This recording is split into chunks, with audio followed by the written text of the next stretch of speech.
श्रुतिस्मृतिपुराणानाम् आलयं करुणालयं नमामि भगवत्पादं शङ्करं लोकशङ्करं शङ्करं शङ्कराचार्यं केशवं बादरायणं सूत्रभाष्यकृतो वन्दे भगवन्तौ पुनः पुनः। ईश्वरो गुरुरात्मेति मूर्तिभेदविभागिने व्योमवद्व्याप्तदेहाय दक्षिणामूर्तये नमः। गुकारस्त्वन्धकारो वै ऋकारस्तन्निवर्तकः अन्धकारनिरोधित्वात् गुरुरित्यभिधीयते। सदाशिवसमारम्भां शङ्कराचार्यमध्यमाम् अस्मदाचार्यपर्यन्तां वन्दे गुरुपरम्पराम्। ॐ सहना भवतु सहनौ भुनक्तु सह वीर्यं करवावहै तेजस्विनावधीतमस्तु मा विद्विषावहै। ॐ शान्ति शान्ति शान्तिः।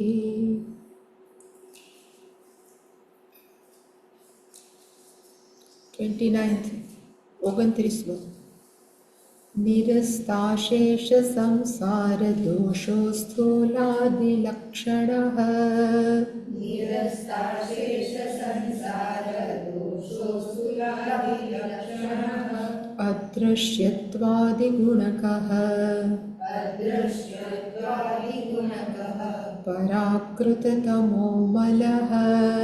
पराकृततमोमलः निरस्तातिशयानन्दः निरस्तातिशयानन्दः सत्यप्रज्ञानविग्रहः सत्यप्रज्ञानविग्रहः सत्ता स्वलक्षणः पूर्णः सत्ता स्वलक्षणः पूर्णः परमात्मेति गीयते परमात्मेति गीयते सर्वज्ञत्वं परेशत्वं सर्वज्ञत्वं परेशत्वं तथा सम्पूर्णशक्तिता तथा सम्पूर्णशक्तिता वैदे समर्थ्यते यस्य वेदे समर्थ्यते यस्य तद्ब्रह्मेत्यवधारय तद्ब्रह्मेत्यवधारय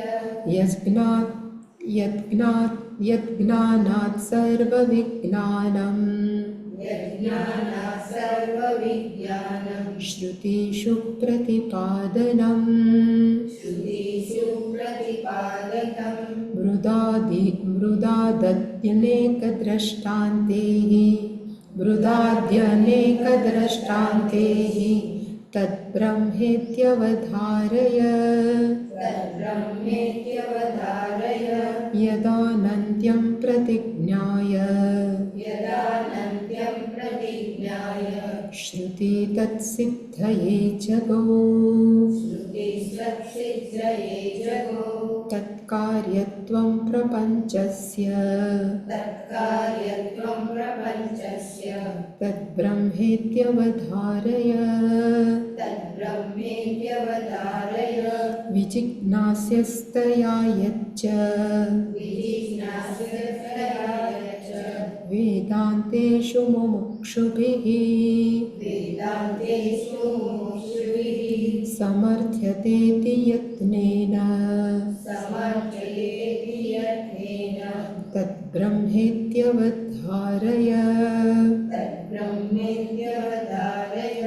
जीवात्मना प्रवेशश्च जीवात्मना प्रवेशश्च नियन्तृत्वं च तान् प्रति नियन्तृत्वं च तान् प्रति श्रूयते यस्य वेदेषु श्रूयते यस्य वेदेषु तद्ब्रह्मेत्यवधारय तद्ब्रह्मेत्यवधारय કર્મણાં ફલદાતૃત્વં કર્મણા ફલદાતૃત્વં યસ્યૈવ શ્રૂયતે શ્રુતો યસ્યૈવ શ્રૂયતે શ્રુતો જીવાનાં હેતુકર્તૃત્વં જીવાનાં હેતુકર્તૃત્વં તદ્બ્રહ્મેત્યવધારય તદ્બ્રહ્મેત્યવધારય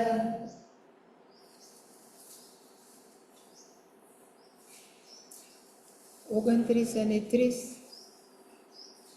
29મો નિષેધ મુખેન બ્રહ્મસ્ય પ્રતિપાદનમ અને 30મો શ્લોક છે વિધિમુખેન બ્રહ્મણઃ પ્રતિપાદનમ. 31મો શ્લોક છે એ પરમાત્મા નિમિત્ત કારણ સમગ્ર જગત એ બતાવવામાં આવ્યું. કારણ કે સર્વજ્ઞત્વમ પરેશત્વમ અને સંપૂર્ણ શક્તિ એ બધું કોના ઉપર હોય તો કે જેને બનાવવું હોય એને બધું જ્ઞાન હોવું જોઈએ. એટલે કે 31મો શ્લોક છે એ પરમાત્મા નિમિત્ત કારણ છે દર્શાવવામાં આવ્યું. અને એના પછીના બધા જ 32, 33, 34, 35 અને આઈ થિંક છેલ્લું 36 એ બધા જ છે એ શું બતાવે છે તો પરમાત્મા ઉપાદાન કારણેન સમગ્ર જગત વ્યાપ્યમ. પછી 32મા શ્લોકની અંદર આજે સવારે આપણે જોયું કે યદ જ્ઞાનાત જેના જ્ઞાનથી સર્વમ વિજ્ઞાનમ ભવતી આખી દુનિયામાં જેનું છે એ બધું જ્ઞાન થઈ જાય છે. અને ક્યાં બતાવવામાં આવ્યું છે તો કે શ્રુતિ શું પ્રતિપાદન બધા જ ઉપનિષદની અંદર એને બતાવવામાં આવ્યું છે. શ્રુતિ શું કામ કહેવામાં આવે છે વેદાંતને કોઈને ખબર છે? વાય વી આર કોલિંગ ઉપનિષદ કે વેદને એક બીજું નામ છે શ્રુતિ. શ્રુતિ આપણે ક્લાસમાં તમે આપણા ક્લાસમાં તો ઘણી વાર કીધું છે. શું કામ કયો તમે?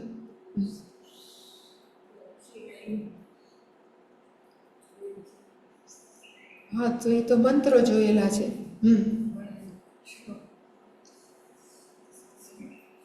મોટેથી બોલો, આમ તો નરવો અવાજ છે બા. એ તો હા વેદો છે એ બધા ભગવાનના નિશ્વાસથી નીકળેલા છે. પણ એને શ્રુતિ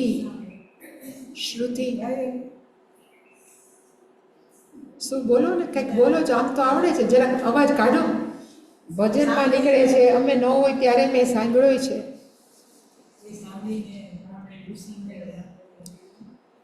પહેલાના જમાનાની અંદર ભોજપત્ર પણ નહોતા. જ્યારે ઋષિઓએ મંત્રો જોયા પોતાના ધ્યાનની અંદર આ બધા વેદોના અને ઉપનિષદના, ત્યારે એની પાસે કોઈ પેજ કે પેપર નહોતો કે એના ઉપર લખી શકે. એટલે એના શિષ્યોને એણે સાંભળવું એને શ્રવણ પણ કહેવાય અને સાંભળવું એને શ્રુતિ પણ કહેવાય. એટલે એ શિષ્યો સાંભળ્યા જ કર્યા, બાય હાર્ટ કર્યા. પછી એ શિષ્યો પોતે ગુરુ થઈ ગયા. અમુક વખત પછી એને પોતાના શિષ્યો હતા એને સંભળાવ્યા.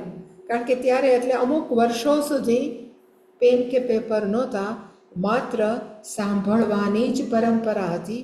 શ્રવણ પરંપરા એ શ્રવણ એટલે પાછો ઓલો નહીં, શ્રવણ એટલે કે સાંભળવાની પરંપરા, એટલે એને કહેવાય શ્રુતિ. એટલે કે બધા જ વેદોનું નામ છે શ્રુતિ. એટલે કે શ્રુતિ આવે એટલે વેદનો પૂર્વ ભાગ પણ થાય અને વેદાંત પણ થાય. એટલે કે શ્રુતિ શું પ્રતિપાદિતમ. એટલે અહીંયા શ્રુતિનો અર્થ થાય વેદાંતે શું પ્રતિપાદિતમ. વેદાંતની અંદર એ સાબિત કરવામાં આવ્યું છે કે જે જ્ઞાનથી સર્વ વિજ્ઞાન, એક જ્ઞાનથી બધું જ્ઞાન થઈ જાય છે. અને શ્રુતિની અંદર કેવી રીતે આપવામાં આવ્યું છે તો કે દ્રષ્ટાંતેહી, અનેક દ્રષ્ટાંતેહી. અને દ્રષ્ટાંત કયા તો કે મૃદ આદિ. મૃદનો અર્થ થાય માટી, આદિનો અર્થ થાય વગેરે વગેરે. એની અંદર પછી આપણે સુવર્ણના અલંકારો લખી શકીએ કે એમાં આપણે નેઇલ કટર લખી શકીએ કે ફર્નિચર લખીએ કે ફર્નિચરનું ઉપાદાન કારણ લાકડું, અલંકારોનું ઉપાદાન કારણ સોનું, પછી નખનિકૃંતન એનું ઉપાદાન કારણ લોઢું અને ઘડાનું ઉપાદાન કારણ માટી. એવી જ રીતે સમગ્ર જગતનું ઉપાદાન કારણ કયું તો કે તદ બ્રહ્મ ઇતિ અવધારય. આખા જગતનું ઉપાદાન કયું છે તો કે તદ બ્રહ્મ, તે જ બ્રહ્મ એવું મનમાં અવધારય, તું નક્કી કર. 33 એટલે કે 33મો શ્લોક આપણે જોયો હતો. એમાં કીધું કે શ્રુતિ જગૌ, જગૌ ક્રિયાપદ છે. શ્રુતિએ કહ્યું, કહે છે. અને શું કહે છે? તો કે તત્સિદ્ધિ, એ સાબિત કરવા માટે શ્રુતિ કહે છે. અને શું સાબિત કરવા ઉપનિષદ માગે છે? યદ આનંત્યમ, અનંતતા, આપણે કહીએ અનંત, એનો ભાવ એને કહેવાય આનંત્ય. ઉદ્યોગને લગતું ઔદ્યોગિક, અનંતને લગતું આનંત્યમ, એટલે કે અનંતતાને લગતું. એટલે કે ઉપનિષદે પ્રતિજ્ઞા કરી કે મારે સાબિત કરવું છે શું? તો કે યત આનંત્યમ, જે બ્રહ્મ તત્વ છે એનું અનંતપણું સાબિત કરવા માટે શ્રુતિ જગો, શ્રુતિ બધાને કહે છે. અને એને કીધું કે આનંત્યમ સિદ્ધ કરીને શું બતાવવા માગે છે? તો કે ઈશ્વર કે પરમાત્મા સમગ્ર જગતનું કારણ હોવાથી, અનંત હોવાથી, એ પરમાત્મામાંથી જ સર્વ પ્રપંચસ્ય, બધું આખું જગત છે એ પ્રપંચ નીકળ્યું છે. અને એ પરમાત્માનું શું છે? તો કે કાર્યત્વ. પરમાત્મા છે ઉપાદાન કારણ છે, જ્યારે જગત છે એ કેવું છે? તો કે એનું કાર્ય છે. એનાથી જ આખું જગત બન્યું છે. જેવી રીતે ઘડાનું ઉપાદાન કારણ માટી, એનો અર્થ કે ઘડામાં કઈ જગ્યાએ માટી નથી. આપણે એમ જ કે ઘડામાં માટી બધી જ જગ્યાએ છે. એવી જ રીતે સમગ્ર જગતનું ઉપાદાન કારણ કયું? તો કે પરમેશ્વર. તો આપણે કહી શકીએ કે ઈશ્વર ક્યાં નથી? દુનિયાના બધી જ જગ્યાએ, દુનિયા નહીં પણ કે યુનિવર્સ કે બ્રહ્માંડના બધી જ જગ્યાએ એ જ પરમાત્મા. એટલે કે કાર્ય કહીએ એટલે કે હંમેશા એક સંસ્કૃતમાં વાક્ય છે કે ઉપાદાન કારણમ કાર્યે વ્યાપિતમ. ઉપાદાન કારણ છે એ કાર્યની અંદર સમગ્ર જગ્યાએ વ્યાપેલું હોય છે. એવી જ રીતે પરમાત્મા જો ઉપાદાન કારણ હોય તો સમગ્ર જગતી વ્યાપિતમ, આખા જગતની અંદર એ વ્યાપ્ત છે. આપણે ત્યાં સુધી જોયું હતું. હવે 34મો શ્લોક.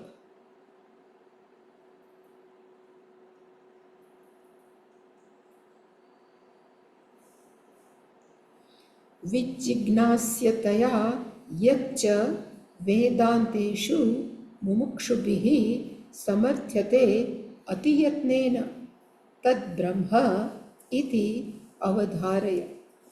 યત, જે તત્વને, જ્યાં જ્યાં યત આવે ત્યાં જે તત્વને અતિયત્નેન સમર્થ્યતે, અતિશય પ્રયત્ન કરી અને માણસો શું કરે છે?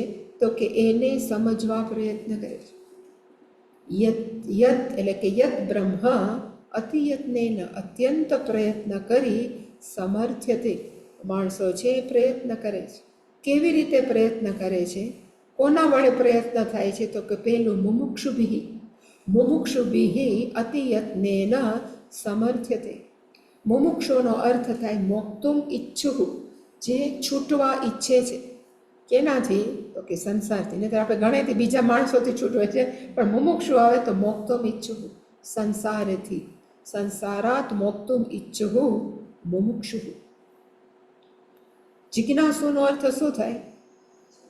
જ્ઞાતુમ ઈચ્છુઃ, જાણવા ઈચ્છે છે, એને કહેવાય જિજ્ઞાસુ. ચિકીર્ષુનો અર્થ શું થાય?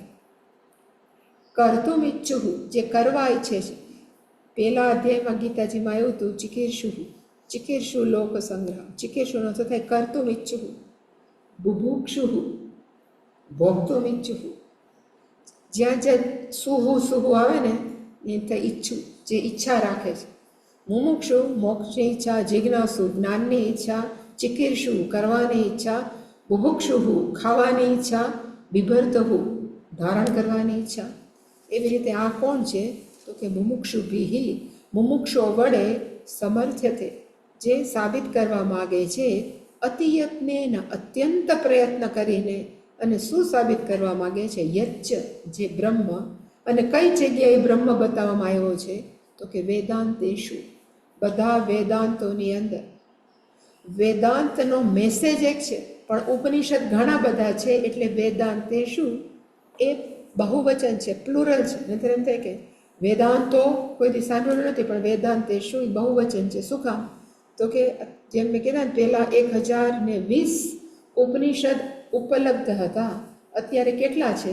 તો 120 જ. તો એ બધા જ ઉપનિષદની અંદર મેસેજ તો એક જ છે કે અહીંયા જે બધું પરમાત્મા છે ને તું પરમાત્માથી અલગ નથી. એટલે કીધું કે વેદાંતેષુ મુમુક્ષુભિ અતિયત્નેન સમર્થ્યતે, એ સાબિત કરવા માગે છે વેદાંતની અંદર. અને કેવી રીતે સાબિત કરવા માગે છે? તો પેલું અતિયત્નેન, અત્યંત પ્રયત્ન કરી વેદાંતને જાણવું. એ કેના જેવું છે? તો કે લોઢાના ચણા ચાવવા જેવું. માણસો લિપ સર્વિસ આપી શકે. લિપ સર્વિસનો અર્થ બોલીને બોલી નાખે. ઓલા હતા ને કે મંડન મિશ્ર પાસે ગયા ને ત્યારે ઓલો પોપટ બોલતો, પરત પુરત સ્વતઃ પ્રમાણમ પરત પ્રમાણમ. પોપટને પૂછે કે પ્રમાણ એટલે શું, ખબર ન હોય. એવી રીતે કેટલાય માણસો એવા છે જે વેદાંત ઉપર પીએચડી થાય છે, વેદાંતની વ્યાખ્યા આપે છે, પણ એ કેના જેવા છે? તો કે પપેટ જેવા. બોલી નાખે પણ એનો હાર્દ કેવા શું માગે છે નથી સમજતા. પણ જે ખરેખર વેદાંતને સમજવા માગતા હોય એને જ મુમુક્ષુ કહેવાય. એને કેવી રીતે થવાય? તો કે 13મો અધ્યાય છે એમાં અમાનિત્વમ અદંભિત્વમથી લઈ અને જે 20 ગુણો છે એ પોતાના જીવનમાં આત્મસાત કરે તો એ સાચા મુમુક્ષુ થાય. અથવા વિવેક, આપણે વિવેક, વૈરાગ્ય, સમાધિ, ષટક સંપત્તિ અને છેલ્લી કઈ? તો કે મુમુક્ષા. જેનામાં હોય એટલે એ લખ્યું છે અતિયત્નેન. એણે એ સમજવા માટે જીવનને એમને નથી કાઢ્યું, માત્ર એણે જીવનમાં આચરી બતાવ્યું છે. આ 7 સદગુણો છે પોતાના જીવનમાં આચરા એટલે એને કહેવાય અતિયત્નેન. કોઈ હાલો કાંઈ નવરા છીએ તો હાલો જઈને સાંભળી આવે વેદાંત, એવું નથી. એવા કેટલાય સાધકો છે જેણે પોતાનું જીવંત માત્ર વેદાંતને, બીજું કાંઈ નહીં. મારે માત્ર જાણવું છે કે હું કોણ છું, ફ્રી છું ને આમ છો આવી ગયા એવું નહીં. એટલા માટે મુમુક્ષુને અતિયત્ને એના અત્યંત મહત્વ છે. નહીંતર માણસો કેવા છે, મુમુક્ષુનો કરતાં બીજા ખાલી કેટલીક કેઝ્યુઅલ જાણવા આવે કે આમાં શું છે ચાલો જોઈએ, એવું નથી. ખરેખર જેને દુનિયામાંથી છૂટવું છે અને છૂટવા માટે પાછું ખબર એ છે કે વેદાંત એમને એમ નહીં સમજાય, એટલે પોતાના જીવનની અંદર જે ફેરફાર કરવા ઘટે, અમાનિત્વમ અદંભિત્વમ અહિંસા ક્ષાંતિ આર્જવમ, એ બધા જ પોતાના જીવનમાં ઉતારે તો એને કહેવાય અતિયત્નેન મુમુક્ષુભિ વેદાંતેષુ સમર્થ્યતે. એ જાણવાની ઈચ્છા કરે છે કે ખરેખર વેદાંતમાં શું છે અને એ જાણવા કેવી રીતે પ્રયત્ન કરે છે. તો લખ્યું કે વિજિજ્ઞાસ્ય તયા. વિજિજ્ઞાસા, જિજ્ઞાસુનો અર્થ શું થાય? જ્ઞાતુમ ઈચ્છા. પણ ઈચ્છુહુ, જિજ્ઞાસુનો અર્થ થાય માણસ. જ્ઞાતુમ ઈચ્છુહુ, મુમુક્ષુ મોક્તુમ ઈચ્છુહુ. પણ મુમુક્ષા તો મોક્તુમ ઈચ્છા. જિજ્ઞાસા જ્ઞાતુમ ઈચ્છા. એક ડિઝાયર છે, ઈચ્છા છે કેની? તો કે જાણવાની. અને કઈ જાણવાની? તો કે હું કોણ છું, હું ક્યાંથી આવ્યું છું, એ જાણવાની ઈચ્છા, એને કહેવાય વિજિજ્ઞાસા. અને પાછું આપણે એમ કહીએ કે આ જે શ્લોક છે એ ક્યાંથી કેને સમજીને આપ્યું છે? એટલે આ છે ને શ્લોક એ ફરી પાછું તૈત્રીય ઉપનિષદ શિક્ષાવલ્લી, એની અંદર આખો એક એપિસોડ છે કે પાછા ઓલામાં જેમ પિતા પુત્ર હતા ને એવી રીતે આની અંદર પણ પિતા અને પુત્ર છે. પિતાનું નામ શું છે? તો કે વરુણમ. અને દીકરાનું નામ શું છે? તો કે વારુણી. અરુણનો દીકરો આરુણી, જનકની દીકરી જાનકી, એવી રીતે વરુણનો દીકરો શું છે? તો કે વારુણી. ભૃગુહુ વૈ વારુણી, એનું ઓરિજિનલ નામ પહેલાના જમાનામાં છે ને 3 નામ હતા. એક ઓરિજિનલ નામ, એક પિતાની અટક ઉપરથી આવેલું, એક માતાના નામ. એટલે કે એક પિતા તરફથી, એક માતૃ મામા પક્ષેથી ને પોતાનું નામ, એવા 3 નામ હતા. એટલે આની અંદર ભૃગુહુ વૈ વારુણી, એટલે આમાં જે તૈત્રીય ઉપનિષદમાં ભૃગુ ઓરિજિનલ નામ, પછી વળી પાછું એ બાપુજી થાય ને તો એના દીકરાનું નામ ભાર્ગવ, અને બાપુજીનું નામ શું? તો કે ભૃગુ. એટલે એવી રીતે બધાય નામ આવે કે ભૃગુનો દીકરો ભાર્ગવ, પછી ભાર્ગવનો દીકરો કયો? તો કે ભૌર્ગવ. એટલે એ એક વધતા જાય. એવી રીતે આમાં ભૃગુ નામ છે, એના પપ્પાનું નામ શું છે? તો કે વરુણ છે. એટલે દીકરાનું નામ શું છે? તો કે વારુણી. પણ એ જે યુવાન છોકરો હતો એને અત્યંત બ્રહ્મ શું છે એ જાણવાની ઈચ્છા હતી. એટલે વરુણમ પિતરમ ઉપસસાર, એ દીકરો છે એના ફાધર પાસે ગયો, એના પિતાજી પાસે ગયો અને એને કીધું કે અધિહી ભગવો બ્રહ્મેતિ, તમે મને બ્રહ્મ શું છે એ ભણાવો. અધિહી નો અર્થ થાય મે યુ ટીચ મી, તમે મને ભણાવો કે બ્રહ્મ શું છે. એટલે પિતાએ એને શું કીધું કે 4-5 વસ્તુ છે એનાથી તારે ગોતવાનું કે બ્રહ્મ શું છે. એટલે એને કયા કયા આપ્યા તો કે અન્નમ પ્રાણમ મન ચક્ષુ શ્રોત્રમિતિ, અને બીજું કે બ્રહ્મ કોને કહેવાય તો એને કીધું કે જેમાંથી યતો એમાની ભૂતાની જાયંતે યેન જાતાની જીવંતી યત પ્રયંતે અભિસંવિશંતિ. બ્રહ્મ કોને કહેવાય તો કે જેમાંથી આખું જગત જન્મ્યું, જેને લીધે આખું જગત ટક્યું અને જેની અંદર આખું જગત સમાઈ જાય એનું નામ શું છે તો કે બ્રહ્મ. હવે તું વિચાર કર કે બ્રહ્મ કોણ હોઈ શકે. એ તારી આંખ હોય, તારા કાન હોય, તું હો, તું જાણી આવે. અને પછી એ જાણવા ગયો અને પછી બહુ વિચાર કર્યો. પણ આવું જ માણસોને છે ને અત્યારે ક્રેશ કોર્સ ખબર છે, 7 દિવસનો ટૂંકમાં બધાને બધું જાણી લેવું છે. છાંદોગ્ય ઉપનિષદ આપણે 6ઠ્ઠો ભણ્યા, પણ એની પહેલાંનો આઈ થિંક 5મો અધ્યાય છે ને એની અંદર એક સ્ટોરી છે. ઇન્દ્ર અને શું નામ હતું, વિરોચન છે એ રાક્ષસનો દીકરો અને ઇન્દ્ર છે એ દેવનો રાજા. 2 જણાએ નક્કી કર્યું કે બ્રહ્મ શું જાણવા જાવ. એટલે 2 ભેગા થઈ એક પ્રજાપતિ નામના ગુરુ હશે એની પાસે ગયા અને એને કીધું અધિહી ભગવો બ્રહ્મ, એટલે કે હે ભગવાન બ્રહ્મ કોણ, મને ભણાવો. એટલે પ્રજાપતિએ કીધું કે 100 વર્ષ ખેતી કરો, તમે 100 years ખેતી કરીને પછી મારી પાસે આવજો. એટલે ઓલા એવું ન પૂછ્યું કે અમે ભણવા આવ્યા છે કે ખેતી કરવા થોડા આવ્યા છે. અત્યારના માણસો શું કે અમે એવા નવરા નથી, કામ કરી કોઈને ગમતું નથી. તો એણે 100 વર્ષ કામ કર્યું, ખેતી કરી. 2 જણાએ ખેતી કરીને પાછા આવ્યા 100 વર્ષનું. પાછું એને કીધું અધિહી ભગવો, કે પાછા 100 વર્ષ ગયા. 100 વર્ષ પછી પાછા આવ્યા ખેતી કરીને, પાછું કીધું કે 100 વર્ષ. 300 વર્ષ એણે પ્રજાપતિએ એની પાસે ખેતી જ કરાવી. કોકને થઈ શું કામ ખેતી કરાવી, એવા તો એને ક્યાં ઓલા પડી ગયા તો કે ખેતી એટલા માટે કરાવે કે એનાથી ચિત્ત શુદ્ધિ થાય. માણસો સીધું ભણવા બેસે તો મગજમાં કાંઈ ઉતરવાનું નથી. જેમ જેમ નમ્ર થાય, જેમ ખેતી કરે એટલે અંતઃકરણ શુદ્ધિકરણ માટે એ આવું કામ કરાવશે. પછી 300 વર્ષ થયા પછી 2 જણા આવ્યા અને પછી પાછું કીધું કે અધિહો બ્રહ્મ ભગવે. એટલે પ્રજાપતિ એવું કીધું કે તારી જમણી આંખ છે ને, તમારી બંનેની જમણી આંખ, એની જમણી આંખની અંદર બ્રહ્મ છે. એટલે ઓલા બધાએ કીધું થેન્ક યુ. 2 જણા ગયા કે આ જમણી આંખ તો જોઈ આવી, અંદર દેખાય છે કે આપણે અરીસામાં જોયું ફૂલું પડ્યું છે તો ફૂલું જોવા જાય. બધાએ કીધું બ્રહ્મ જ. એટલે 2 જણા જોવા ગયા. એટલે ત્યારે તો અરીસો નહોતો, એટલે 2 તળાવ પાસે ગયા. એટલે પેલા વિરોચને મોઢું નાખ્યું કે કેવા બ્રહ્મ દેખાય. તેમાં તો એને પોતાનું મોઢું જ દેખાણું અને એની જમણી આંખ દેખાણી. એટલે એ તારણ ઉપર આવ્યો, બ્રહ્મ છે પણ કોણ છે, હું બ્રહ્મ છું. હું એટલે કોણ, પાછો શરીર સાથે. અને એને કીધું હવે ભણવાની જરૂર નથી. ગુરુજીએ ઉપદેશ આપી દીધો કે હું બ્રહ્મ છું. અને પછી એ ગયો કે હું જ બ્રહ્મ છું, તમારે મારી જ પૂજા કરવાની, હું જ ભગવાન છું. એનો દીકરો હિરણ્યકશિપુ થયો અને એનો દીકરો પછી પ્રહલાદ. પણ એ વિરોચન એવો ખોટો પ્રચાર અને પ્રસાર કર્યો કે હું જ ભગવાન છું, તમારે મારી પૂજા, ભગવાન જેવું બીજું કોઈ છે જ નહીં. પણ ઇન્દ્ર એણે વિચાર કર્યો કે માણસો એમ કહે છે કે બ્રહ્મ છે એનું ક્યારેય જન્મ નથી, બ્રહ્મ છે એનું ક્યારેય મૃત્યુ નથી. હું તો હું મરી જઈશ, આ શરીર તો આંખે મરી જશે, માણસો બાળી નાખશે, તો આંખ ક્યાંથી બ્રહ્મ હોય. એટલે એ પાછો ગયો. એ પાછો એના ગુરુજી પાસે ગયો પ્રજાપતિ. એને કીધું ગુરુજી આ આંખ ક્યાંથી બ્રહ્મ હોય, એ તો મરી જવાનો. તો હે એવું હોય તો જા, એ કે મન બ્રહ્મ છે, તારું મન છે એ બ્રહ્મ છે. એટલે ઓકે, પાછો થેન્ક યુ કરીને પછી પાછો વિચારવા માંડ્યો ઇન્દ્ર કે મન તો સતત પરિવર્તનશીલ છે. મનની અંદર તો વિચારો આવે છે અને જાય છે, અને બધા એમ કહે છે બ્રહ્મ છે તો કૂટસ્થ છે, અપરિવર્તનશીલ છે, તો મન ક્યાંથી બ્રહ્મ હોય. એટલે આ જે વિચારે એને કહેવાય મનન. ચોપડા બંધ કરીને બીજે દી એવા ન હોય, એને વિચાર્યું એટલે પાછો આવ્યો ઇન્દ્ર અને પાછું પૂછ્યું બેના પ્રજાપતિજીને, તમે મને કહો મન ક્યાંથી બ્રહ્મ હોય. એ તો એ કે આપણે પરિવર્તનશીલ છે.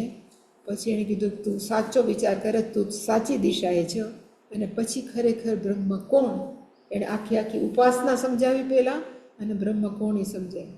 એવી રીતે અહીંયા જે છે ને તૈત્રીય ઉપનિષદમાં એના પિતાએ ઓલા વરુણને કીધું, વરુણ પિતાએ વારુણ એને કીધું કે તું વિચાર કર કે અન્ન એટલે કે સ્થૂળ શરીર, પ્રાણ, ચક્ષુ, આપણું શ્રોત્ર એટલે કે કાન, મન કે વાણીમાંથી કોક બ્રહ્મ છે, તું જઈને ગોત્યો.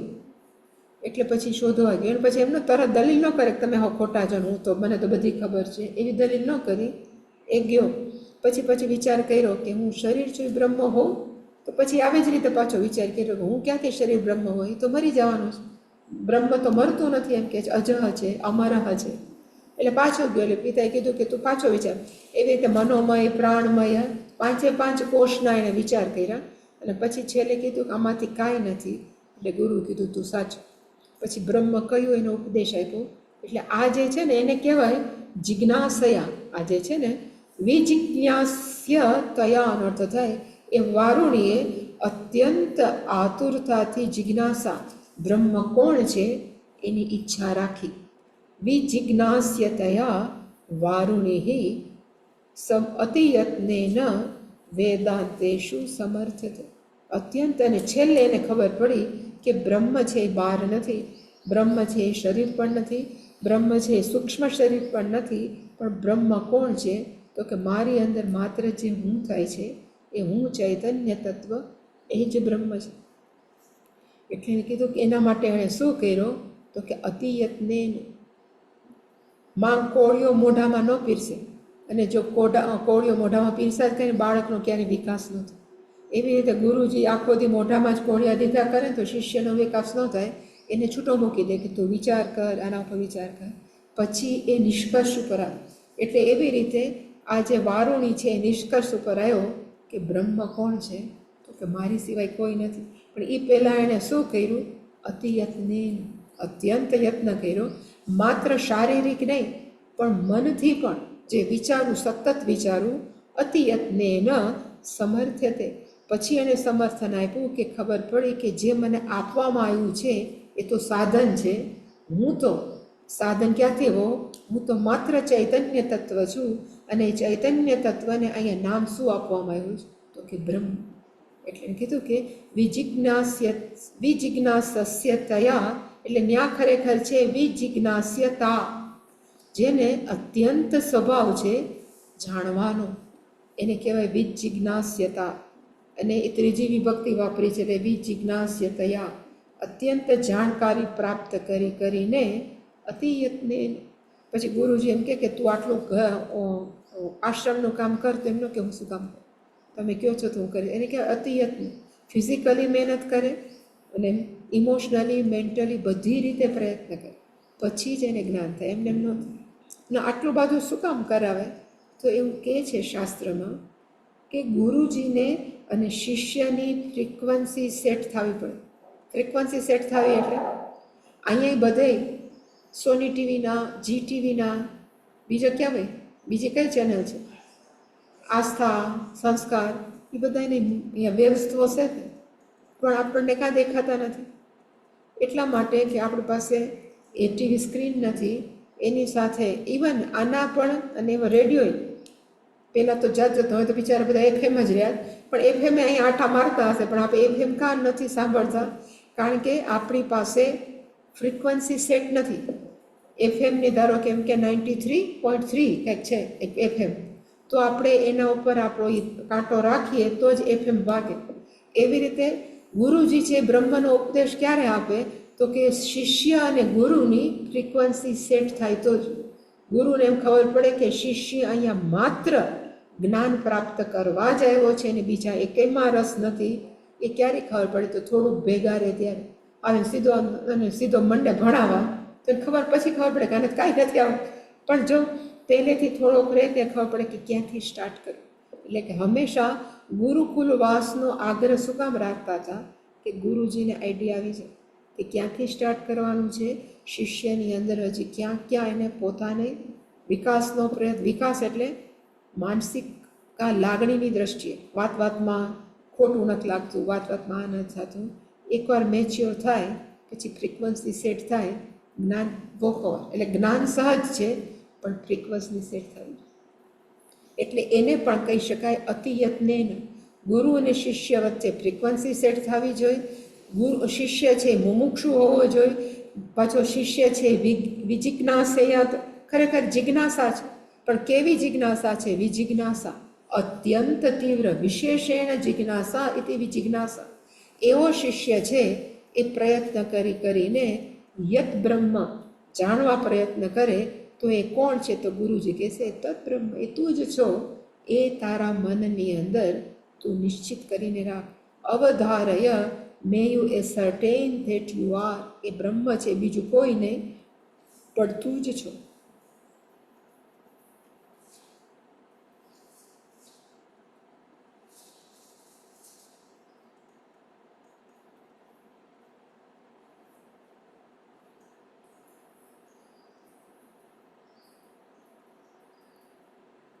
એક રાજા પાસે 2 કલાકાર આવ્યા હતા, પેઇન્ટર. 2 પેઇન્ટર, સારા ગુડ કલાકાર, એટલે આર્ટિસ્ટ હતા, પેઇન્ટિંગ આર્ટિસ્ટ. 2 જણાએ કીધું કે હું શ્રેષ્ઠ, હું શ્રેષ્ઠ. હું વિલ ડિસાઇડ. રાજાને કેવી રીતે નક્કી કરે કે આ બેમાંથી શ્રેષ્ઠ કોણ? એટલે રાજાએ કીધું કે સપોઝ આવો હોલ છે કે તમને એક હોલની 2 દિવાલ આપું છું. તમારે 2 દિવાલ ઉપર તમારું પેઇન્ટિંગ કરવાનું, અને 1 મહિના પછી I will come to see your painting. એટલે કે 1 મહિના પછી હું તમારું પેઇન્ટિંગ જોવા આવીશ. એટલે ઓલા 2 કે હા આવજો. અને રાજાએ શું કર્યું હતું કે 2 દિવાલ વચ્ચે એણે કર્ટેન રાખ્યો, એટલે એકબીજા ચિત્રકાર એકબીજાનું પેઇન્ટિંગ ન જોવે. 1 મહિનો પૂરો થયો એટલે રાજા જોવા ગયો. તો પહેલાં પેઇન્ટરે કીધું પહેલાં મારે ત્યાં આવો. એટલે રાજા એની પાસે ગયો. અત્યંત સરસ બનાવ્યું હતું એણે, આખું જંગલનું દ્રશ્ય, એમાં પાણી જાતું હોય તેમ જ લાગે કે અત્યંત સહજ સાચું પાણી જાય છે, પક્ષી ઉડતા હોય સાચું, એકદમ લાઈવ એવું સરસ એણે બનાવ્યું હતું. રાજાએ ચકિત થઈ ગયો કે આટલું સારું જીવનમાં ક્યારે મેં પેઇન્ટિંગ નથી જોયું. એટલે બહુ વખાણ કર્યા. પછી બીજાનો વારો આવ્યો, બીજા પેઇન્ટરનો. એટલે રાજાએ કીધું કે મને તારું પેઇન્ટિંગ બતાવ. એટલે ઓલો કે હાલો. તો એ ગયો તો એમાં કંઈ પેઇન્ટિંગ જ નહોતું, આખી દિવાલ ખોલી. એટલે રાજા કે તે શું કર્યું 1 મહિના? તો કે 1 મિનિટ ઊભા રહ્યો. પછી એણે કર્ટેન ખેંચ્યો, વચ્ચે જે પડદો હતો ને એ કે તમે ખેંચી લો તમારા. તો જેવો પડદો ખેંચ્યો તો ઓલા સામી દિવાલો પર જે દ્રશ્ય બનાવ્યું હતું એનું પ્રતિબિંબ આ દિવાલો પર પડ્યું. એટલે એણે કીધું કે 1 મહિનો શું કર્યો? તો કે 1 મહિના સુધી મેં દિવાલ જ ઘસી. એટલી ઘસી કે અરીસા જેવી થઈ ગઈ, ચમકતી. અને ઓલાએ જે દોર્યું હતું એ આમાં એનું પ્રતિબિંબ પડ્યું. મારે દોરવાની જરૂર જ ન પડી, મેં ખાલી દિવાલ સાફ કરી. એવી જ રીતે ચૈતન્ય તત્વનું પ્રતિબિંબ અંદર છે જ, આપણી અંદર પડે જ છે. કરવાની શું? દિવાલ સાફ કરવાની જ. કઈ? તો કે મનરૂપી દિવાલ. અને મનરૂપી જે દિવાલ છે, એટલે માણસો વેદાંત પાછળ તૂટી પડે છે, એના કરતાં કર્મયોગ પાછળ તૂટવાની જરૂર છે, જપ કરવાની જરૂર છે. જેટલું આટલું કરે એટલે મન શુદ્ધ થાય. જેવું શુદ્ધ થયું એટલે પરમાત્માનું પ્રતિબિંબ પડવાનું જ છે. એવું અહીંયા લખ્યું છે. હવે પછીનો જે છે ને એમાં 35મો શ્લોક. જીવાત્મના પ્રવેશશ્ચ નિયંતૃત્વં ચ તાન પ્રતિ શ્રૂયતે યસ્ય વેદેષુ તદ્બ્રહ્મ ઇતિ અવધાર. તમે બોલી લીધું તો આ તો હું બોલી. એક શબ્દ છે જીવ ને આપણે બોલીએ છીએ, એક શબ્દ છે ઈશ્વર. ઈશ્વર એટલે શું ને જીવ એટલે શું? આમ તો આપણે કેટલી વાર કીધું, પણ છતાં આની અંદર જે લખ્યું છે કે જીવ કોને કહેવાય? તો એવું છે કે ચૈતન્ય તત્વ ક્યાં છે? એટલે આપણે એમ જ કંઈક બધી જગ્યાએ ચૈતન્ય તત્વ વ્યાપ્ત છે. એટલે એ ચૈતન્ય તત્વે જ્યારે વિચાર્યું કે મારે આખું જગત બનાવવું છે, એટલે આખું જગત બનાવવા માટે એણે પહેલું કામ શું કર્યું? તો કે એણે સૂક્ષ્મ શરીર બનાવ્યું. હવે સૂક્ષ્મ શરીરની રચના એવી કંઈક ભગવાને કરી, ઈશ્વરે, કે એ ચૈતન્ય તત્વનું પ્રતિબિંબ ઝીલી શકે. અત્યારે સૂર્યના કિરણો બધે પડે છે, પણ માત્ર અરીસો છે ને એ સૂર્યના કિરણ ઝીલી શકે. કે પાણી પડ્યું હોય તો એ સૂર્યનું, પણ દિવાલને ન ઝીલી શકે સૂર્યના કિરણો હોવા છતાં.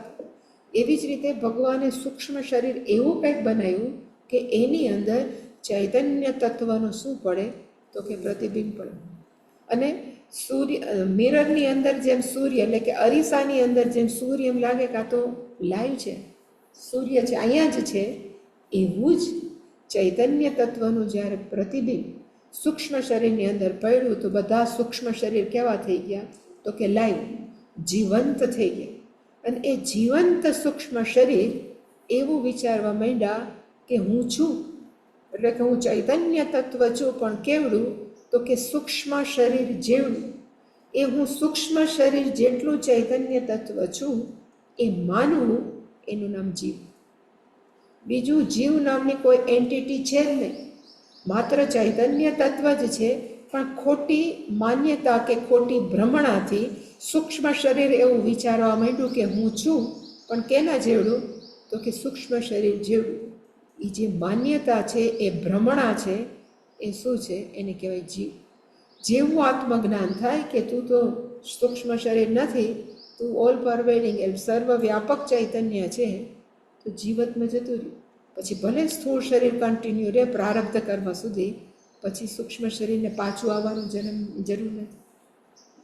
એટલે એને કહેવાય જીવ. એક અહીંયા જે જીવાત્મા. અને એવી જ રીતે કેટલી બધી શ્રુતિ છે. ઐતરેય ઉપનિષદ છે, તૈતરીય છે, ઇવન આમાં પણ આપણે છાંદોગ્ય ઉપનિષદની અંદર જે સત તત્વમાં છાંદોગ્યમાં એમ લખ્યું છે કે એ પરમાત્માએ વિચાર કર્યો કે હવે મારે જગત બનાવવું છે તો શું કરવું? એટલે એણે પંચમહાભૂત બનાવ્યા. પછી એમાંથી સૂક્ષ્મ બધો શરીરો એટલે સૂક્ષ્મ જ્ઞાનેન્દ્રિય, સૂક્ષ્મ કર્મેન્દ્રિય બધું બનાવ્યું. પછી એણે પંચીભૂત થઈને સ્થૂળ જગત બનાવ્યું. પણ બધું જ કેવું હતું? તો કે જાણે કે જડ. કારણ કે પંચમહાભૂત કેવા છે? તો કે જડ જ છે. પછી એને એમ થયું કે હવે મારે શું કરવું? આ તો બધું જડ છે. પછી પરમાત્માને એમ થયું કે હું મારા વાસ્તવિક ચૈતન્ય સ્વરૂપે આ જગતની અંદર પ્રવેશ કરું. અને જેવો પ્રવેશ થયો એટલે આખું જગત કેવું થઈ ગયું? તો કે લાઈવ, ચેતનવંતું. એને કહેવામાં આવે કે પરમાત્માએ વિશ્વની અંદર પ્રવેશ કર્યો. પણ પ્રવેશ છે ને એ હંમેશા યાદ રાખવું કે પ્રવેશ ત્યારે જ થાય આમ તો જ્યારે મર્યાદિતતા હોય. આપણે કે આ હોલમાંથી હું આવ્યો કે હું આવી, ક્યારે થાય? શરીર છે મર્યાદિત. હવે પરમાત્મા તો સર્વવ્યાપક છે, તો ક્યાંથી પ્રવેશ કરે? આકાશ થોડો અંદર પ્રવેશ કરવાનો. આપણે એમ કે આકાશે આ હોલમાં પ્રવેશ કર્યો, એ વાક્ય પ્રયોગ ખોટો છે. હોલની અંદર આકાશ છે કે આકાશની અંદર આ હોલ છે? આકાશની અંદર હોલ છે, હોલની અંદર આકાશ નથી. ઘડાની અંદર આકાશ નથી, પણ ઘડો આકાશમાં છે. પછી આ તો ખાલી એજ તો લિમિટેશન છે. એવી જ રીતે ચૈતન્ય તત્વ તો સર્વવ્યાપક છે, તો એ પ્રવેશ ક્યાંથી કરે? એટલે તૈત્રીય ઉપનિષદ, ઐતરેય ઉપનિષદ બધામાં સ્પષ્ટતા કરી કે ખરેખર પ્રવેશનો અર્થ થાય એ ચૈતન્ય તત્વ સૂક્ષ્મ શરીરની અંદર ઉપલબ્ધ થયું. બધી જ જગ્યાએ ચૈતન્ય તત્વ છે, પણ સૂક્ષ્મ શરીરની રચના એવી કંઈક કરવામાં આવી કે સૂક્ષ્મ શરીર જીવંત બની ગયું, એ લાઈવ બની ગયું. એને કહેવાય કે પરમાત્માએ જગતની અંદર પ્રવેશ કર્યો. પ્રવેશ શ્રુતિ હંમેશા એટલામાં પ્રવેશશ્ચ જે લખ્યું છે એ આખી પ્રવેશ શ્રુતિ છે. બ્રહ્મસૂત્રમાં એનું બહુ બધું કહેવાય ને, એની પર લોજિક છે, એની પર બહુ દલીલ કરી કે કોઈ મર્યાદિત વસ્તુનો જ પ્રવેશ હોય. જો ચૈતન્ય તત્વ સર્વવ્યાપક છે તો એનો પ્રવેશ ક્યાંથી શક્ય છે? તો કે પ્રવેશનો અર્થ છે કે આપણા અંતઃકરણની અંદર એ ચૈતન્ય તત્વ ઉપલબ્ધ થયું. એ ઉપલબ્ધિપણું જે સૂક્ષ્મ શરીરનું છે એને કહેવાય પ્રવેશ. બીજો એકેય પ્રવેશ નથી, કારણ કે ચૈતન્ય તત્વને કંઈ પ્રવેશ કરવા જેવું. આ તેના જેવું છે. હું હંમેશા કલ્પના કરું કે ધારો કે એક હોલ હોય, એમાં રોબોટ બનાવ્યા હોય. ઓલા ખબર છે, ઓલામાં મેડમ તુસાદ છે ને, એક લંડનની અંદર એક બેન છે મેડમ તુસાદ, એને જાતના સ્ટેચ્યુ બનાવ્યા હતા નરેન્દ્ર મોદીને. એટલે કેટલા બધા જેટલા ફેમસ હોય ને બધા એના પૂતળા બનાવ્યા. હવે ધારો કે એ પૂતળાની અંદર આપણે એવું કંઈક કરીએ, એક ચીપ નાખી દઈને બધા લાઈવ થઈ જાય ને મંડે વાતો કરવી, તો કેવું લાગે? એવી જ રીતે ભગવાને આખું પહેલાં કેવું બનાવ્યું? તો કે સૃષ્ટિ બનાવી, એ સૃષ્ટિ જડ હતી. એટલે ભગવાને એમ થયું એને ચેતનવંતી કેમ કરવી? એટલે ભગવાને જાણે કે બધા સૂક્ષ્મ શરીરની અંદર એવું બનાવ્યું કે એ લાઈવ થઈ ગઈ. અને લાઈવ સૂક્ષ્મ શરીર બોલવા માંડ્યા, હું છું, હું સ્ત્રી, હું પુરુષ. એનું નામ શું છે? તો કે પ્રવેશ શ્રુતિ. એટલે કે ભગવાને પ્રવેશ કર્યો. કેવી રીતે? જીવાત્મના. એટલે સૂક્ષ્મ શરીર બોલે ને હું કેવડું? તો કે ખોબા જેવું. એને કહેવાય જીવ. એટલે કે જીવના સ્વરૂપે પ્રવેશશ્ચ. પરમાત્મા કેવી રીતે પ્રવેશા? તો કે જીવ સ્વરૂપે પ્રવેશશ્ચ. અને એવી જ રીતે પરમાત્મા પછી કેવા થયા? તો કે નિયંતૃત્વ. આજ તમે સાંભળજો કે છે ને, પણ તૈત્રીય ઉપનિષદમાં છે સો કામયત નો અર્થ થાય એને વિઝ્યુલાઇઝ કરી. પરમાત્માએ વિચાર્યું, સો કામયત, એ પરમાત્માએ વિચાર્યું, બહુશ્યામ પ્રજાએ, મારે આખું જગત બનાવવું છે એવું ભગવાને વિચાર્યું. સો કામયત બહુશ્યામ પ્રજાએ એથી પછી સતપો તપ્યત, એને વિચાર્યું કે મારે કેવી રીતે બનાવવું, જગત કેવી રીતે બનાવવું. સતપસ્તપ્ત્વા, વિચારી, અહીંયા તપનો અર્થ આમ બેસી જવું નહીં, પણ વિચારવું, જ્ઞાનરૂપી તપ. એટલે વિચારીને ઇદમ સર્વમ અસૃજત, એને આખું જગતથી બનાવ્યું. ઇદમ સર્વમ અસૃજત યદિદમ કિંચ, અહીંયા જે પણ બનાવ્યું એ બધું જ પરમાત્માએ જ બનાવ્યું. તત્સૃષ્ટવા, એની એકવાર રચના કરી. તદેવ અનુપ્રાવિશત, એકવાર રચના કરીને ભગવાન બધાની અંદર પ્રવેશી ગયા. શું કામ પ્રવેશ્યા? ને ત્યારે આ બધા જડ છે. જેવી રીતે રોબોટ બધા જડ હોય, એટલે મેદમ તુષાદના પૂતળા જેવા. પણ જેવા અંદર આપણે ઇલેક્ટ્રિસિટી નાખીને બધે લાઈવ થઈ જાય, એવી રીતે પરમાત્માએ પોતે ચૈતન્ય તત્વ બધે વ્યક્ત કર્યું. તો બધા કેવા? એને કહેવાય પ્રવેશ શ્રુતિ. તદેવાનુપ્રાવિશત, અને પ્રવેશ કરીને શું કર્યું? તો કે સચ્ચત્યચ્ચાભવત નિરુક્તંચા નિરુક્તંચ નિલયંચ વિજ્ઞાન. એટલે કે દુનિયામાં જે પણ દેખાય છે ને એ બધું જ પરમાત્મા બન્યું. પછી જડ હોય કે ચેતન હોય. ઇન્ટરેસ્ટિંગ છે કે આપણે એમ કહીએ કે પહેલાં શું કરવાની જરૂર છે? તો કે આખા જગતમાંથી જડને જુદા કરો, ચેતનને જુદા કરો. કારણ કે આપણા શરીર ઉપર તાદાત્મ્ય બહુ છે ને, એટલે વેદાંત 2 સ્ટેપમાં સમજાવે. પહેલું સ્ટેપ કયું? તો કે તું આ શરીર નથી, તું આ મન નથી, નેતિ તું આ નથી. એટલે કે બધાનો બાધ કરાવે, નિષેધ કરાવે. પણ એકવાર ધારો કે આપણને ખબર પડી કે હું શરીર મન નથી, એટલે બીજું સ્ટેપ કયું છે? તો કે અહીંયા જડ જેવું છે જ નહીં, અહીંયા છે એ બધું ચેતન જ છે. એટલે કે પરમાત્મા પોતે જ આ બધું થઈ ગયા છે, ચેતન તત્વ છે. એ ત્યારે જ આપણે સ્વીકારીએ જ્યારે દેહનું તાદાત્મ્ય છૂટી ગયું. આપણને શું કામ બધા ભગવાન જેવા નથી લાગતા? એનું કારણ છે કે આપણને આપણું શરીર બહુ વાલું છે. ભલે આમ ન ગમતું હોય છતાં એટલું બધું દેહનું તાદાત્મ્ય છે કે આપણને બીજાની અંદર બીજાના દેહ દેખાય, ભગવાન નથી દેખાય. એટલે કે પહેલું શું થવું જોઈએ? તો કે પહેલાં વિવેકરૂપી ચારણીથી કે બુદ્ધિરૂપી ચારણીથી શરીર જળ છે, અંદરનું સૂક્ષ્મ શરીર જળ છે, હું જ ચૈતન્ય તત્વ છું. પછી અહીંયા કાંઈ જળ જેવું છે જ નહીં, અહીંયા માત્ર એક જ છે. ને શું છે? તો કે ચૈતન્ય. આપણને બહુ ટાઈમ નથી ને, એટલે આપણને વિચારવાનો સમય નથી. બધા શરીર છે એ કોના બનેલા છે? પંચમહાભૂતના. એકના શરીર, પછી નાનું કાન ખજૂરોથી લઈ ને મોટામાં મોટા હાથી, બધાનો મસાલો એક જ છે. આ શરીરનો મસાલો કેવો છે? એક જ. બધા કેના બનેલા? પંચમહાભૂત. એટલે એટલે કહે ને પંચીકરણ થયેલા આ સ્થૂળ શરીર બન્યું. સૂક્ષ્મ શરીર કેનું બન્યું છે? તો કે સૂક્ષ્મ પંચમહાભૂતનું. કોઈના એમ કે ના મારું શરીર તો સૂક્ષ્મ નહીં. એટલે કે સ્થૂળ શરીર અને સૂક્ષ્મ શરીરને સ્તરે બધા જ કેવા છે? એક જ છે, સરખા જ. પછી પૂરી ખાય કે થેપલા ખાય કે પરોઠા ખાય, છે તો ઘઉંનો લોટ જ. એવી રીતે આખા ઘાટ બધા એના જુદા છે, પણ અંદર તો છે પંચ મહાભૂત જ છે. એટલે કે સ્થૂળ અને સૂક્ષ્મ શરીર આપણે બધા કેવા છીએ? ચૈતન્ય તત્વની દ્રષ્ટિએ બધા સરખા. તો આપણે બાંધીએ છીએ ક્યાં? ખરેખર જોવા જાય તો આમાં કે બાંધવા જેવું કે દુઃખ લગાડવા જેવું કંઈ છે જ નહીં. બધાના મસાલા એક છે અને ચૈતન્ય તત્વ તો એક જ છે. તફાવત ક્યાં પડે છે? આપણા વિચાર. બીજે ક્યાંય ફેરફાર નથી. આપણે વિચારીએ છીએ ને આપણે નોખું પાડ્યું છે. બીજું બધું તો સ્તરે એક જ છે. કોઈનું શરીર એમ ન કે અમે પંચ મહાભૂતના નથી. અને પાછા લખીએ કરો કે પંચ મહાભૂતનો દેહ પાંચ ભૌતિક શરીર પંચભૂતમાં ભળી ગયું. એ બધું જ્ઞાન છે કે બધાનું શરીર એક જ છે, છતાં વિરોધ ક્યાં છે? તો કે વિચારના સ્તરે જ છે, બીજે ક્યાંય નથી.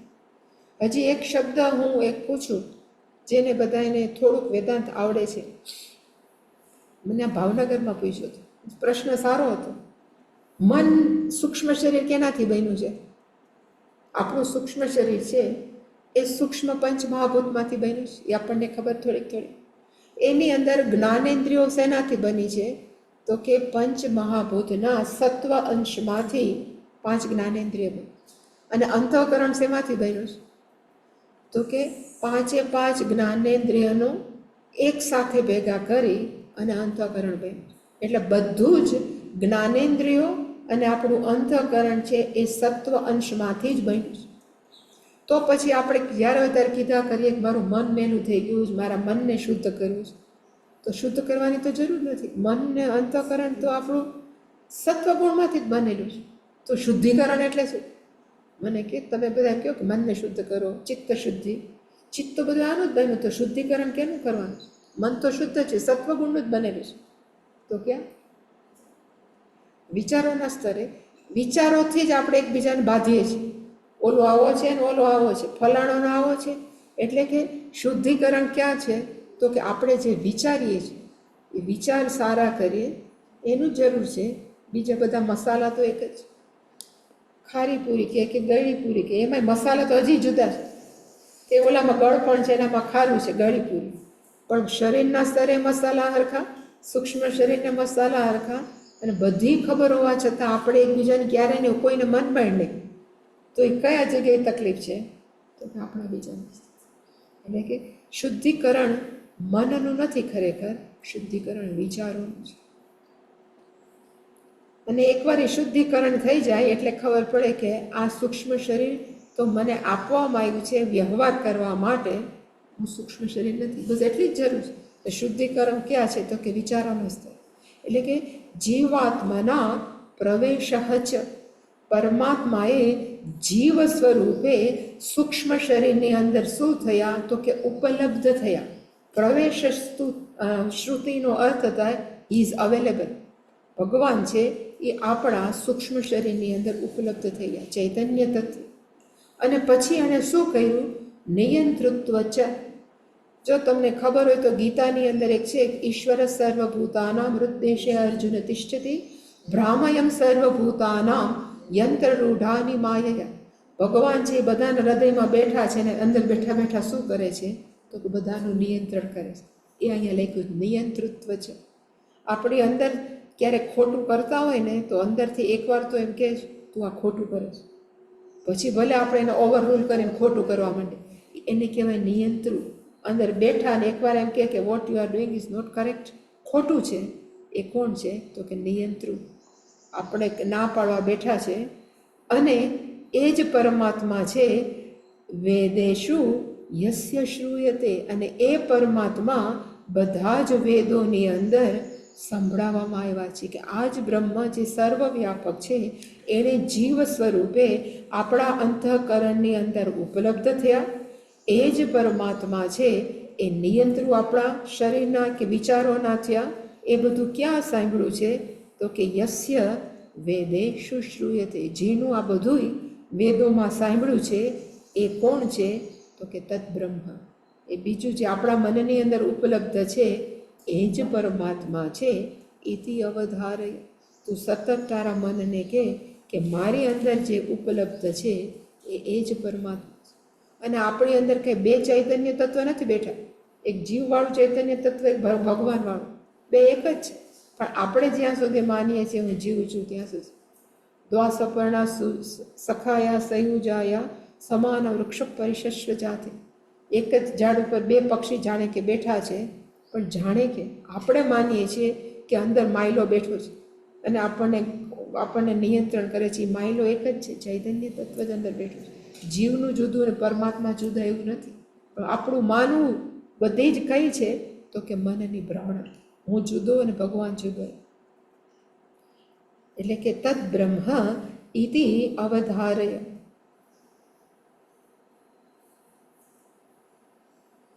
પછી 36મો શ્લોક છે, કર્મણામ ફલદાતૃત્વમ યસ્યૈવ શ્રૂયતે શ્રુતૌ જીવાનામ હેતુકર્તૃત્વમ તદ્બ્રહ્મ ઇતિ અવધારય. ફરીવાર સેમ કે ભગવાન છે ઘણું બધું કરે છે, આખું જગત ચલાવે છે, જગતના બધા જ કુદરતી પરિબળો ચલાવે છે. એવી જ રીતે ભગવાન છે એક બીજા રોલ પણ કરે છે. અને કયો રોલ છે? તો કે કર્મ ફળદાતા. આપણા જ કર્મના એ ફળ આપણને આપી રહ્યા છે. પણ આ શ્લોક છે ને એ આપણે 4 વાર. ઓમ પૂર્ણમદ પૂર્ણમિદં પૂર્ણાત પૂર્ણમુદચ્યતે પૂર્ણસ્ય પૂર્ણમાદાય પૂર્ણમેવાવશિષ્યતે. ઓમ શાંતિ શાંતિ શાંતિ. હરિ ઓમ. શ્રી ગુરુભ્યો નમઃ. હરિ ઓમ.